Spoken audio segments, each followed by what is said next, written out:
Didik TV KPM.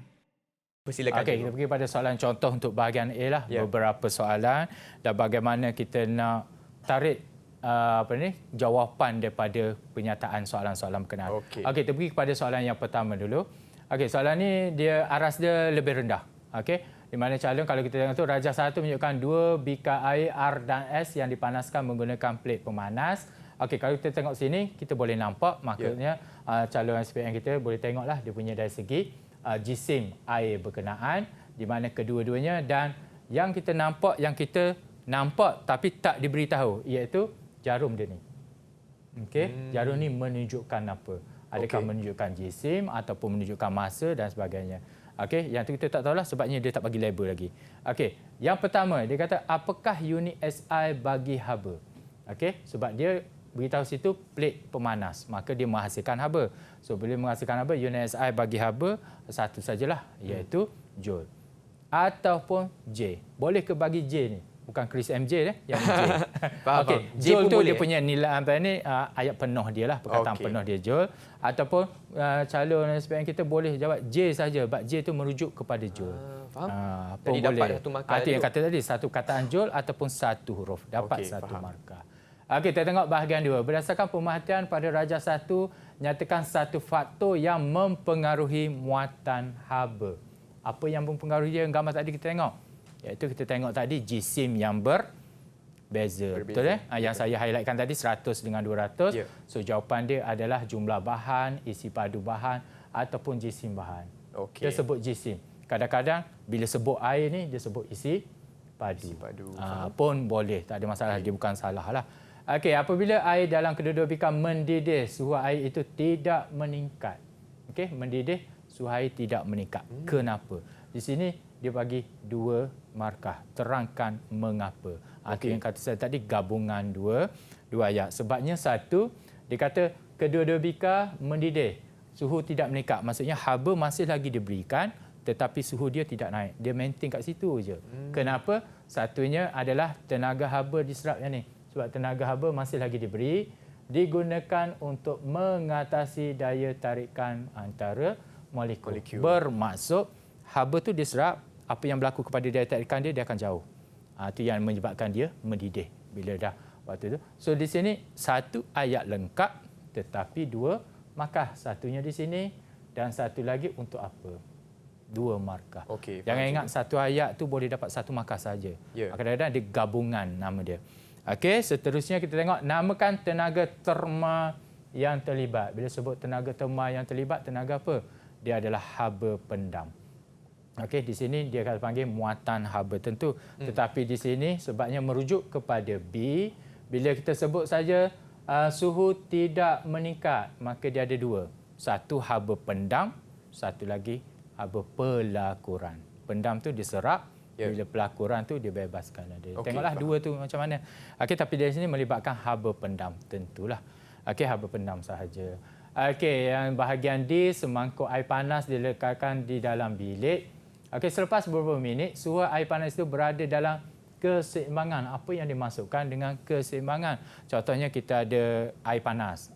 Contohnya teh panas. Bila kita tinggalkan seketika lama-kelamaan, air itu akan jadi sejuk, betul? Ya, betul. So bila kita nak sebut keseimbangan, sama ada suhu air sama dengan suhu bilik, suhu air lebih tinggi daripada suhu bilik adalah lebih tinggi daripada suhu air. Kadang-kadang jawapannya jadi pilihan bila sebut dia punya tu semangkuk air panas. Dia akan tengok suhu yang tinggi, suhu yang ni. Mungkin dia tak sampai, tapi dia punya keyword dia di sini, kata kuncinya keseimbangan terma, maka perkataan sama. Satu je boleh pilih. Okey, tapi kadang-kadang murid kita ni tersilap sebab bila dia tengok panas tu mungkin ada yang tinggi. Itu kena hati-hati. Jadi kena baca soalan yang betul lah. Ya betul tu yang kata tugasan tu kita kena fahami dia. Okey, faham. Okey, seterusnya yang ni saya kata soalan yang lebih mudah daripada aras yang lebih senanglah yang ni. Okey, kita pergi pada soalan nombor 2. Okey, kalau tengok sini Raja 2.1 menunjukkan carta palang bagi populasi ular dan tikus dalam satu ekosistem sawah padi. Okey, ular ni yang ni. Ular yang ni tikus. Okey, ular, tikus. Di mana ular nilainya tinggi, tikus nilainya tengah. Pada bulan Februari, ular jadi rendah, tikus akan jadi tinggi. Apa yang berlaku? Dan pada bulan Mac, ular tinggi, tikus pula rendah. So kalau kita tengok sini dia dinamakan ular dengan tikus. Dinamakan istilahnya adalah mangsa dengan pemangsa. Di mana ular tu makan tikus lah. Ada tak agak-agak kita rasa tikus makan ular? Tak pernah dengar juga. Tak pernah dengar lagi kan? Tapi ada yang saya tengok dekat media sosial lah. Katak yang makan ular tu. Katak yang besar tu. Ada tengok tu. Tapi yang tu kena cek betul-betul lah. Betul tak? Biasanya yang kita tahu ular makan katak. Tiba-tiba katak makan ular. Mungkin katak itu special punya tu dia. Okey, namakan yang sekali tadi mangsa dan pemangsa. So yang ni dia nak adalah pemangsa. Okey, yang ni murid kita dah belajar semasa di tingkatan 2 dia dah belajar benda tu. Okey, so pemangsa kita adalah ular. Mangsanya adalah tikus. Jangan tersilap lah yang tu. So satu kataan je cukup ular. Tak perlu nak sebut pemangsa dalam Rajah 2.1 adalah ular. Kita membuang masa kita. Sebab tu saya kata satu perkataan sahaja. Okey, yang kedua, apakah yang akan berlaku kepada populasi ular dan populasi tikus dalam bulan April apabila sawah padi dilanda kemarau panjang? Bila sebut sawah padi dilanda kemarau panjang, bermaksud sawah padi ini merupakan makanan kepada siapa? Makanan kepada tikus. Tapi soalannya dia nak dan. Kedua-duanya dan. Apa yang berlaku kepada kedua-duanya ular dan juga tikus. Disebabkan makanan ini kurang ataupun mungkin tak ada langsung, maka yang berlaku kepada kedua-duanya iaitu berkurang. Kenapa berkurang? Sebab apabila tikus berkurang sebab kekurangan makanan, automatik ular pun akan berkurang. Sebab apa?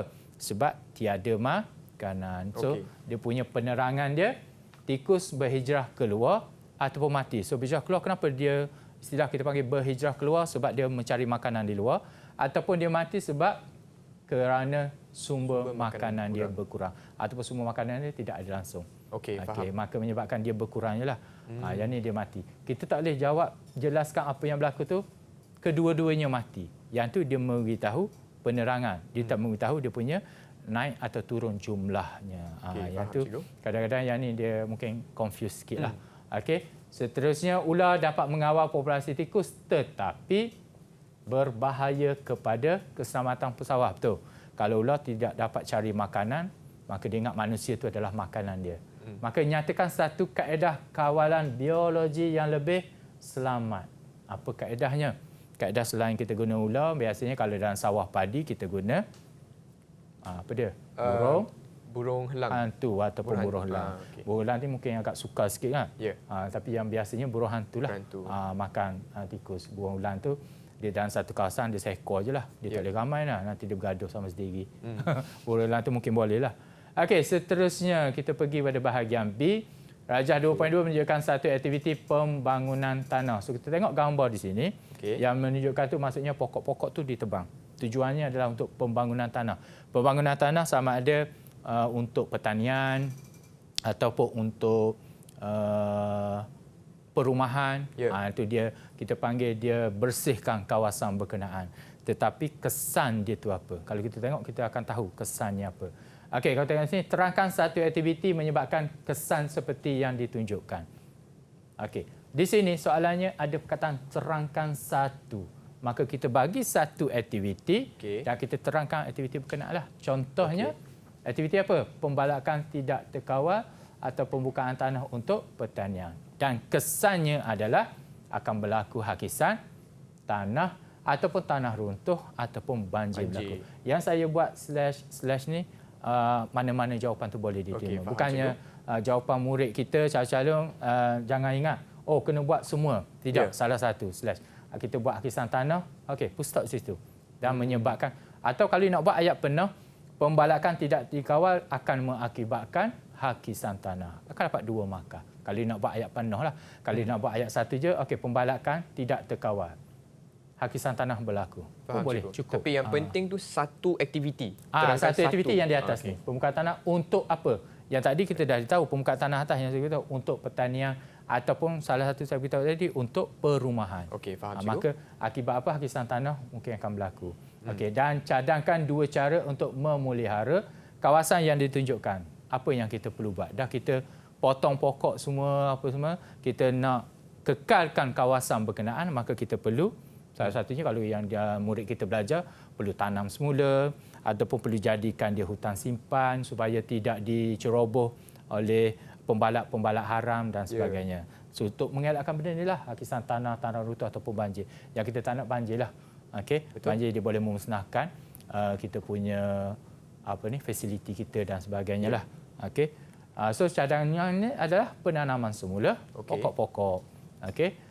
Tujuannya kenapa? Sebabnya pokok dia ada akar dia untuk mencengkam tanah. Okey, mengelakkan hakisan tanah lah. Tanam kawasan itu dengan tumbuhan tutup bumi. Okey, ada dua caranya. Okey, kalau buat satu saja maka dapat satu makai lah. Maka dua cara nampak macam sama, penanaman semula pokok-pokok dengan tanam kawasan itu dengan tumbuhan tutup bumi. Maksud tumbuhan tutup bumi itu pokok-pokok renek lah. Rumput ke apa ke, supaya tidak berlaku kegelonsoran tanah itulah. Maksudnya bila ada air hujan dia akan membawa lumpur-lumpur tu sekali. Maka tanah runtuh akan berlaku. So yang ni akan memerangkap air berkenaan lah diserap pada tanah, dan banyak benda lah kalau kita buat, kalau secara esei kita boleh panjangkan lagi jawapan berkenaan. Okey, Chris, seterusnya kita tengok kepada soalan nombor 3. Okey, cikgu.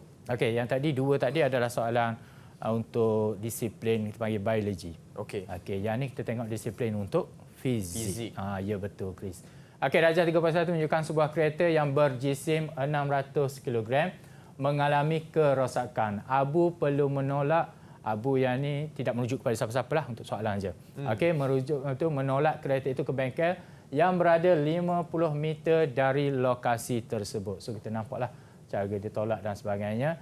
Dan jawapan yang betul untuk menunjukkan jenis kuantiti fizik bagi jisim. Okey, dia belajar dua. Fizik dia ada skala dan juga vektor. Apa beza dua ni? Bezanya adalah kalau skala dia tidak ada arah, vektor dia ada arah lah. So kalau kita tengok jisim saja, ada arah ke tak? Tak ada. Kalau berat ada arah. Kalau jisim tak ada arah, maka dia adalah kuantiti skala. Okey, seterusnya berdasarkan jawapan di 3A1 nyatakan dua contoh kuantiti fizik selain daripada jisim, bermasuk kuantiti skala yang lain lah, iaitu suhu, masa, isi padu, panjang, laju ataupun ketumpatan. Yang ni kalau tengok ni satu garis je saya guna.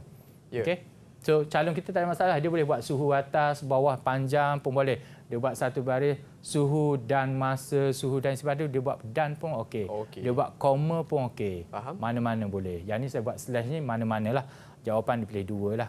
Tapi kalau dia buat boleh ke tak buat lebih, dia nak dua je.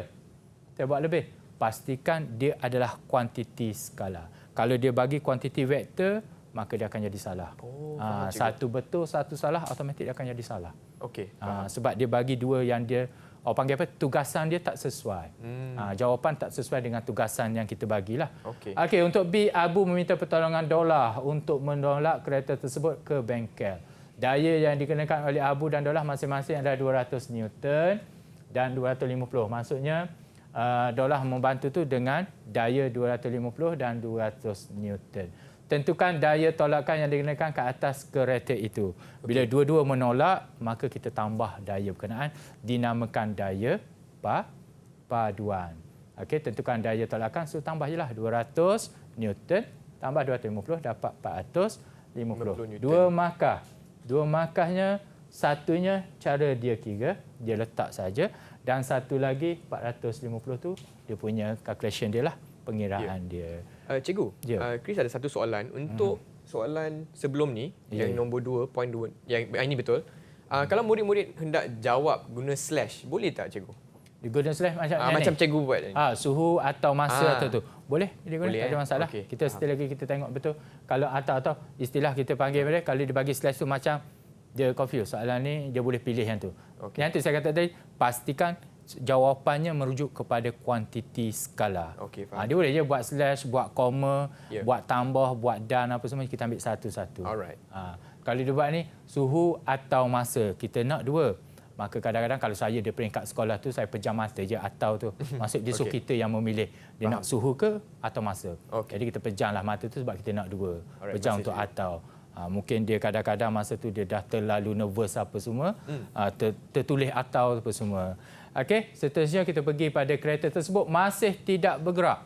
Kenapa masih tidak bergerak? Apakah pendapat anda mengapakah ini berlaku. So kita tahu apabila kita nak menolak suatu benda, kita tahu ada satu daya yang menentang. Okey. Okey, daya menentang tu yang tu kita panggilkan daya geseran. Bermaksud daya geseran melebihi daya tolakan, sebab tu benda objek tu tidak bergerak. Walaupun kita tengok tadi kereta tu ada tayar, masih lagi mungkin jisim dia terlalu besar dan daya geseran yang melawan dia tu. Maka daya geseran melebihi daya tolakan ataupun jisim kereta itu lebih besar. So ada dua lah. Okey, satu daya geseran melebihi daya tolakan dan juga jisim kereta itu lebih besar. Kita tengok tadi kereta 600. Dia menolak dengan 450. Okey, ada lagi daya geseran tambah lagi, maka dia lagi meningkat. Okey, untuk C, papan jongkan jongkit, kita tengok di sini Ali dengan Aminah. Okey. Ali berada di ni, nampak dia punya tu. Kalau kita tengok di sini, Ali lebih berat. Okey, kata itu, adakah kedua-dua kanan itu berada dalam keseimbangan? So kita nampak papan tu dia tak seimbang. Maka jawapan dia cukup mudah. Perkataan satu je, tidak. Kenapa? Kenapa kita tengoklah? Maka daya dikenakan oleh Ali lebih besar daripada Aminah. Ataupun ada jawapan lain, jisim atau berat Ali lebih besar daripada Aminah. Sebab itu dia punya tu tak seimbang. Jadi dah 2 markah, 1 markah untuk satu soalan. Terangkan jawapan anda di 3 C, 1 markah juga. Dapat 2. Didik TV KPM